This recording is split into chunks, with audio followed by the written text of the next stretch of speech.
Hi Chetan గారు. నమస్తే madam. Chetan గారు, లైఫ్ స్టైల్ మోడిఫికేషన్ అంటారు కదా! సో, ఎట్లా మోడిఫై చేసుకుంటే ఇవాళ రేపు తొందరగా పంక్చర్ అయితున్నాయి బాడీలో ఏంటి అంటే నరాలు.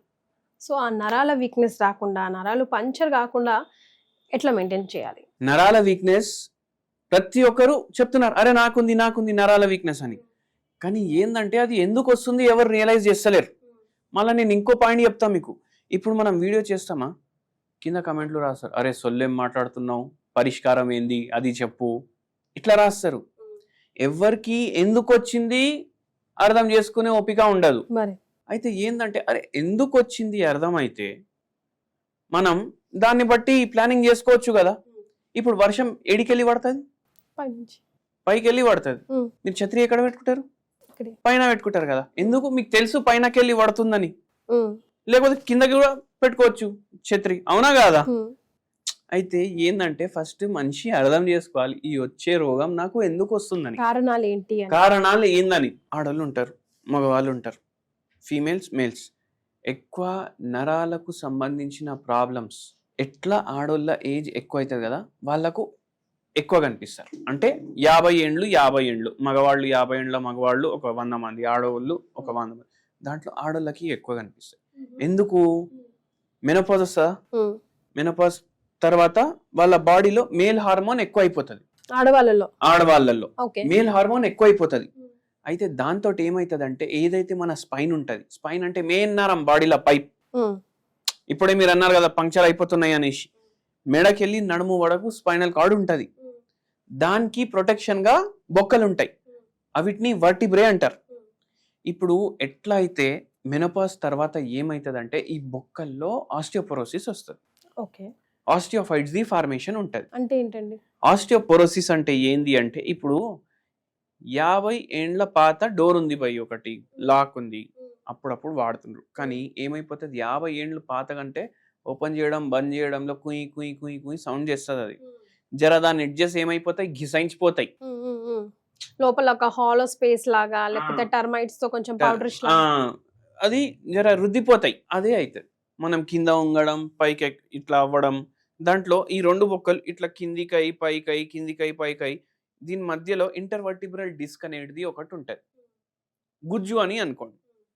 ఇట్లా రబ్ అవ్వడం. ఇప్పుడు 50 ఏళ్ళకి వెళ్ళి అట్లా రుద్దుకుంటుంది అది. కానీ ఏందంటే ఎప్పుడైతే మెన్సెస్ కరెక్ట్ గా వస్తుంటాయి అప్పుడు హార్మోన్స్ ఎస్ట్రోజన్ నార్మల్ ఉంటది. ఇప్పుడు మెన్సెస్ ఆగిపోయినాయి అంటే ఎస్ట్రోజన్ తగ్గిపోతుంది. కానీ అది body I mean by default అది జరుగుతూనే ఉంటది కదా చేతన్ గారు, దాన్ని అయితే మనం మార్చలేము కదా. దాన్ని బై డిఫాల్ట్ జరుగుతూనే ఉంటది. మీరు అంటున్నారు కదా క్లైమాట్రిక్ ఏజ్ అంటే మెనోపాజల్ ఏజ్. అంతకు ముందు మీరు లైఫ్ స్టైల్ ప్రాపర్గా మెయింటైన్ చేయండి. ఇప్పుడు ఏమైపోతుంది అంటే కోడలు వస్తుంది. కోడలు వచ్చినాక ఏమైపోతుంది, అరే నా కొడుకు ఇంతకు ముందు నాకు ఎంత ప్రేమ చేస్తుండే, ఇప్పుడు చేస్తలేడు. నా కోసం వారానికి ఒకసారి బజ్జీలు తెస్తుండే. ఇవన్నీ ఆలోచన అంటే స్ట్రెస్ కదా. దాంట్లో ఏమైపోతుంది, కోడలు మంచిది కాదు, టుక్ గొడవలు స్టార్ట్ అవుతాయి ఇంట్లో. మళ్ళా కొడుకు మారిపోయిండు, కోడలు మంచిది కాదు, కూతురు మంచిది, అల్లుడు మంచోడు, ఇట్లా అయిపోతుంది. దాంట్లో స్ట్రెస్ లా ప్లస్ ఒక 5 ఏళ్ల తర్వాత మెనోపాజ్ వస్తుంది వీళ్ళకు. అప్పుడు అవుతుంది ప్రాబ్లం. నిద్ర లేకపోవడం అప్పుడు అవుతుంది. ఇప్పుడు అంటే మనం ఈ అండర్లైన్ ప్రాబ్లమ్స్, ఫర్ ఎగ్జాంపుల్ గా మీరు ఇప్పుడు స్ట్రెస్ అని చెప్పారు, నిద్ర లేకపోవడం అని చెప్పారు కదా, ఇవి లేకపోతే నరాల వీక్నెస్ రాదంటారా? లేకపోతే రావాల్సింది ఎలాగో ఫిజికల్ యాక్టివిటీ మెయింటైన్ చేసుకోవాలి. మళ్ళీ దాని తర్వాత ఎవరి గురించి పట్టించుకోవద్దు. అర్ధాంగిని ఎవరిని చెప్తారు? వైఫ్ని చెప్తారు. అంటే హస్బెండ్ వైఫ్. ఇప్పుడు ఎవరున్నా లేకపోయినా వీళ్ళిద్దరు కలిసి ఉంటారు. మీ ఆయన ఏమైనా మారిపోయినా మీ కొడుకు పెళ్లి తర్వాత చూసుకోండి, అంతే కదా. కానీ ఎలా చేతన్ గారు పేరెంట్స్ ని కూడా చూసుకోవాలి కదా. అవును, చూస్తుండు కదా. నేను వెళ్ళిపోతున్నా అని అయితే వెళ్ళిపోలేదు కదా మీ కొడుకు. ఇప్పుడు మీ కూడా ఇచ్చి చూడాలి.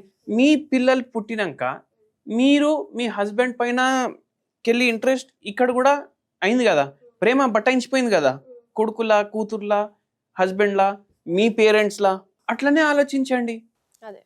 ఇప్పుడు కొడుకు జిమ్మెదారీలు పెరుగుతాయి, ఆయనది కూడా మైండ్ డైవర్ట్ అవుతుంది కదా, అవునా కదా. లేకపోతే ఎట్లయిపోతుంది, చెక్కి ఉంటుంది కదా, ఆయన పిసాయించిపోతాడు దాంట్లో. అవునా కదా? చాలా ఇలాగే జరుగుతున్నాయి కూడా. ఇట్లా జరుగుతాయి. అయితే ఇట్లా ఎవ్వరి గురించి పట్టించుకోవద్దు. టైంకి తినాలి, టైంకి పడుకోవాలి, ఫిజికల్ యాక్టివిటీ పెట్టుకోవాలి. ఇవి లేకపోతే నరాల ప్రాబ్లంలు వస్తాయి. కానీ ఇప్పుడు మా అమ్మమ్మ, నానమ్మ ఏజ్ వాళ్ళు ఉన్నారు. వాళ్ళు ఫార్మర్స్ బ్యాక్‌గ్రౌండే అనుకుందాం. లేదైనా కష్టజీవులం అసలు మేము అప్పుడు ఇట్లా పని చేసేవాళ్ళం, అట్లా పని చేసేవాళ్ళం అని చెప్తూ ఉంటారు. అంటే వాళ్ళకి హెల్ లాట్ ఆఫ్ ఫిజికల్ యాక్టివిటీ ఉన్నట్టే కదా! అయినా కూడా మళ్ళీ వాళ్ళకెందుకొస్తాయి? మీ అమ్మమ్మ ఏజ్ ఎంత? 70 70. మీ నాయనమ్మ ఏజ్ ఎంత? Same more or less. 70, 75 కదా! ఆళ్ళకు 70, 75కి వస్తున్నాయి ఆ ప్రాబ్లంలు. ఇప్పుడు 45, 50కి వస్తున్నాయి కదా! సో అది డిఫరెన్స్. అది డిఫరెన్స్. మెయింటైన్ చేయకపోతే మెయింటెనెన్స్ బాడీని సింపుల్‌గా చెప్పాలంటే ఇప్పుడు మీరు బట్టలు ఉతకాలి. దేంట్లో ఉతుకుతారు? Washing machine. Hmm. బాసన్లు తోమాలి. దేంట్లో తోముతారు? Dish washer. అవునా కాదా? కొంచెం కూడా వేడిగా అయిపోయిందంటే ఏం చేసుకుంటాం? ఏసీ వేసుకుంటాం.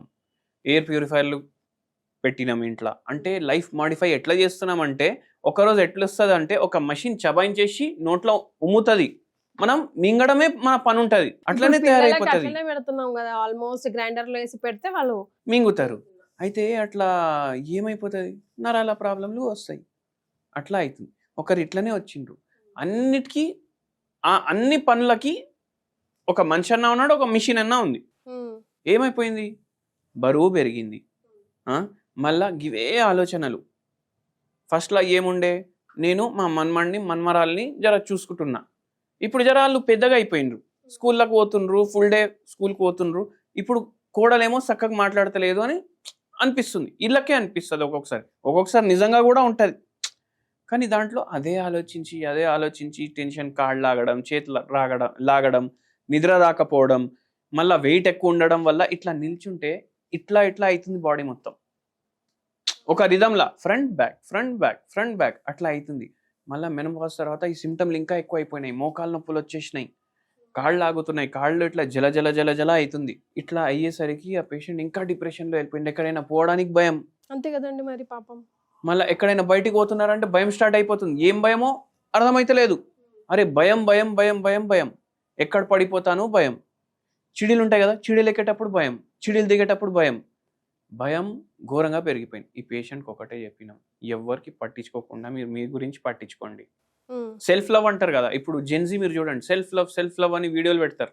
మనమే సెల్ఫ్ లవ్ చేసుకుంటలేము. అవునా కదా? వేరే వాళ్ళ గురించి ఆలోచిస్తూనే రోగాలు. ఎస్. సో హోమియోపతి ఎలా హెల్ప్ చేస్తుంది అంటారు? అట్లానే ఒక హోమ్ రెమెడీ కూడా సజెస్ట్ చేయండి చేతన్ గారు. హోమియోపతి మందులతోటి ఈ నరాల బలహీనత ప్రాబ్లం పూర్తిగా తగ్గుతుంది. ఎన్ని రోజులు టైం పడుతుంది? ఎన్ని రోజులు టైం అంటే పేషెంట్ ఎన్ని రోజులు టైం ఇస్తే అన్ని రోజులు టైం. ఎందుకు అట్లా చెప్తున్నా అంటే ఇప్పుడు కొందరికి ఎట్లుంటుందంటే నేను ఇట్లా గోళీ వేసుకోగానే తగ్గిపోవాలి నాకు. అట్లా అయితే ఏ లోకంలో ఏ మందు ఉండదు. కాదు, అట్లా కాకూడదు కూడా కదా చేతన్ గారు. మీరు ఓపిక పెట్టుకోవాలి. ఇప్పుడు ఎన్నో ఏండ్ల నుంచి ఉన్న రోగం గంటలో ఎట్లా తగ్గుతుంది? అవునా కాదా? అయితే ఓపిక పెట్టుకుంటే మీరు ఒక 2 నెలలు మందులు వాడితే మీకే అర్థమవుతుంది, నాకు కూడా అర్థమవుతుంది మీకు ఎంత తొందరగా తగ్గుతుంది. ఎందుకంటే ప్రతి పేషెంట్ వేరేలాగా రెస్పాండ్ అవుతాడు. బాడీ వేరేలాగా రెస్పాండ్ అవుతుంది. అట్లా ఉంటుంది హోమియోపతిలో. మళ్ళీ హోమ్ రెమెడీ ఈ పేషెంట్కి కూడా చెప్పిన, ఈ పేషెంట్ పూర్తిగా తగ్గింది. ఇప్పుడు ఈ పేషెంట్కి ఏంది? భయం, ఆగమాగం, మళ్ళీ దాని తర్వాత నరాలు ఎఫెక్ట్ అవ్వడం, మళ్ళీ క్లైమాట్రిక్ ఏజ్ అంటే మెనోపాజ్, అది ఇవన్నిట్లా మల్టిపల్ ఇష్యూస్ ఉండే. అయితే ఎటువంటి మనం హోమ్ రెమెడీ చెప్పినామంటే యాంటీ ఆక్సిడెంట్ కూడా ఉండాలి, ఎనాల్జెసిక్ లాగా పనిచేయాలి, న్యాచురల్ ఎనాల్జెసిక్ లాగా. మళ్ళా రిలాక్స్ చేయాలి మైండ్ని. ఏం చేయాలంటే 1 కప్ వేడి నీళ్ళు తీసుకోవాలి. దాంట్లో మీరు ఏం చేయాలంటే తులసి ఆకులు ఒక 10 ఇట్లా, అది దంచేది ఉంటుంది కదా, అల్లం దంచేది, దాంట్లో ఇట్లా గ్రైండ్ చేసుకోవాలి చేతితోటి. ఆ పేస్ట్ దాంట్లో వేసుకోవాలి. 3-4 చిటికెడుగులు పసుపు వేయాలి దాంట్లో, కలుపుకోవాలి. రోజు 2 పూటలు తాగాలి. మీకు రిలాక్స్ అవుతుంది మైండ్. ఎందుకు? అడాప్టోజెనిక్ ప్రాపర్టీస్ ఉంటాయి తులసిలా.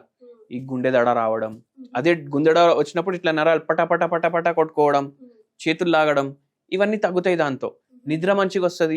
చెప్పిరు కదా నిద్ర రావట్లేదు, మళ్ళీ ఇట్లా బాడీ తేలుతుంది, మొత్తం కాళ్ళు లాగుతున్నాయి, చేతులు లాగుతున్నాయి, మంటలు అవుతున్నాయి. ఇవన్నిటికీ కూడా పసుపు మంచిగా పనిచేస్తుంది. అట్లా. సో హోమియోపతిలో మీకు ఓపిక ఉంటే ప్రశ్న లేని జవాబు అంటూ లేదు. You'll get solution for every single problem. కింద స్క్రోల్ అవుతున్న నంబర్కి కాల్ చేసి డాక్టర్ చేతన్ రాజు గారి అపాయింట్మెంట్ తీసుకోవచ్చు. Thank you so much sir.